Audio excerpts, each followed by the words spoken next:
They're the players who make the biggest impact in defence, literally, and can bring the crowd to their feet without needing the ball in their hands. Rugby League's defensive enforcers turned the simple tackle into an art form, and made a habit of stopping attackers in their tracks in the most dramatic way possible.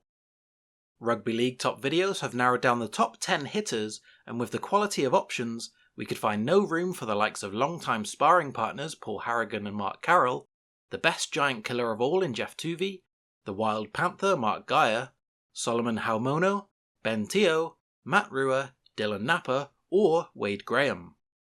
Now it's time to find out who are the best heavy hitters of the past 3 decades. Number 10. Nigel Plum. While he was never a representative star, Nigel Plum would regularly top the annual players' poll of the hardest hitter in the NRL during his 11-year career, which included stints at the Roosters, Raiders and Panthers.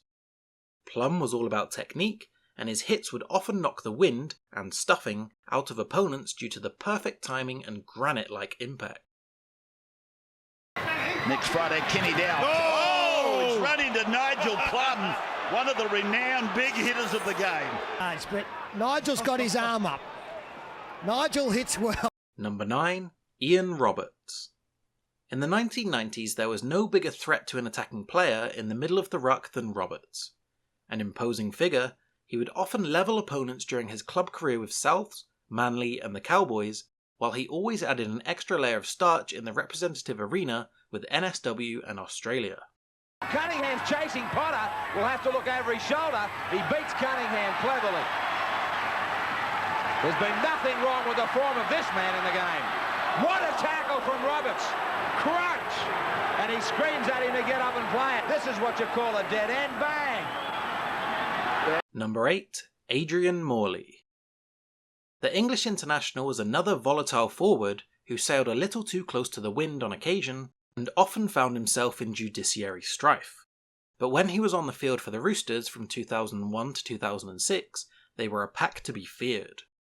Morley used to love rushing out of the defensive line to put a big hit on an opposing forward and brought the same fire and brimstone approach to the international arena. Is underway! Long with the high kick. Underneath it, Craig Gower. Great charge led by Morley. He's got him. He didn't half miss. He really got to him. We knew it was going to be tough. It's going to be interesting. That deserves sending off. I'm sorry to say. I knew it was going to be tough, but I'm afraid Adrian Morley. His back pocket. It's a real bad one. It's across the chin. You're off, mate. It's a red card for Adrian Morley. Number 7. Tony Carroll. Darren Lockyer's bodyguard in defence for the Broncos, Maroons and Kangaroos, and also a New Zealand international, the man known as Tunza had thighs like tree trunks and a perfect tackling technique that left its mark on anyone brave enough to run the ball his way. Wayne Bennett would station the bulky back rower in the defensive line next to Lockyer, and it worked to perfection to keep his star playmaker fresh for attack, and Carroll would eat up the big boppers that came their way. He and an Astor playing together for the first time. Oh, King! King from Carroll! Number 6. Sam Burgess. He scored tries, he made offloads, he ate up metres for fun, and he won the Clive Churchill Medal in one of the toughest grand final performances of all time. But Rabbitohs and England star Sam Burgess was also a brutal enforcer in defence. Known for the kind of all-out aggression that made him a frequent visitor to the judiciary in his later years, Burgess was a player who thrived on one-on-one hits on the opposition's big men. Number 5. David Gillespie. They don't come much harder than the man they called Cement, a nuggety second rower, then prop, for the Bulldogs, Wests and Manly in the 1980s and 90s who played 16 tests for Australia.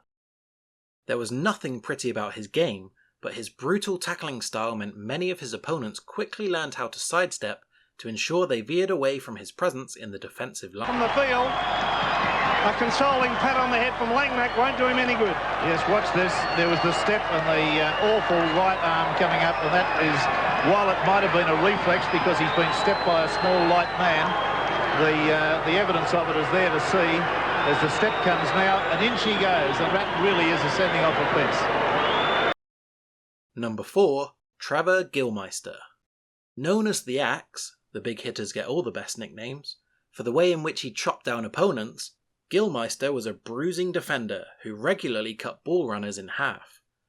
He built his reputation as a top tackler in 5 years at the Roosters, before returning home to Brisbane to play for the Broncos, going on to play 22 games for Queensland and 3 for Australia, while also stiffening up Penrith and South Queensland's defensive lines. Number 3. Sonny Bill Williams.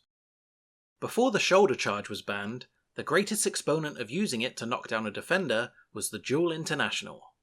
He quickly gained a reputation as a heavy hitter during his rookie year at Canterbury in 2004, and showed during his second stint in the NRL at the Roosters that he could still put opponents on their haunches with seemingly limitless power.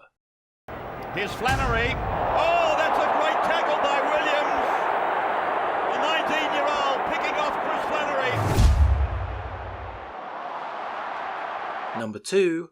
George Tafua. When it didn't go wrong, he had his fair share of missed tackles and equalled the record for the most trips to the judiciary. It was spectacular. Oh, that's a good shot by Tafua. Oh, my goodness gracious me. Oh, gets it on there to Ball. Tafua, the Grim Reaper, slides in, smashes Munster. Every team has got their defensive structures, and ours is fairly aggressive. So anytime that I feel vulnerable or compromised, I have to take it within my own hands to take a life, I guess.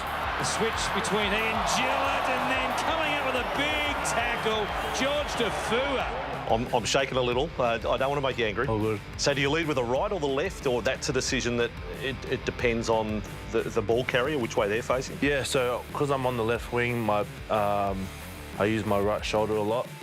And that's probably my preferred shoulder to tackle with. But there are times where I'd have to cover a line break in the middle of the field, and they might come to the less favoured side, which is the left. You're known as a humble man, but do you have a favourite hit that you pulled off? The one on Walker was pretty cool, like Dylan Walker, like when he was playing for South, was pretty cool. South. Oh, that's a good shot by Tafua. Wow, that has shaken up Dylan Walker big time. I reckon the hair sat up a bit higher and straighter too for George. Number 1. Steve Matai. It's not just the forwards who have made their presence known, with Manly centre Matai making a habit of rushing out of the defensive line to launch his shoulder at opposition backs. Matai on Ferguson. That's why they call him shoulders. Goes flat to Makuya, who's drilled by Matai. So they got one more trick in the bag here. Oh no! That's a pretty good trick from Steve Matai. He's open to go. Oh, what a shot from Matai. Tyrrell has been picked off by probably the tackle of the year. Steve Matai with the cornrow. Great tackle by Steve Matai on Aidan Guerra. A Steve Matai bell-ringing classic. Comes out the back. Oh, Matai! Matai had Mullen this time. What do you think about this list? Let us know in the comments below, and remember to subscribe for future Rugby League top videos.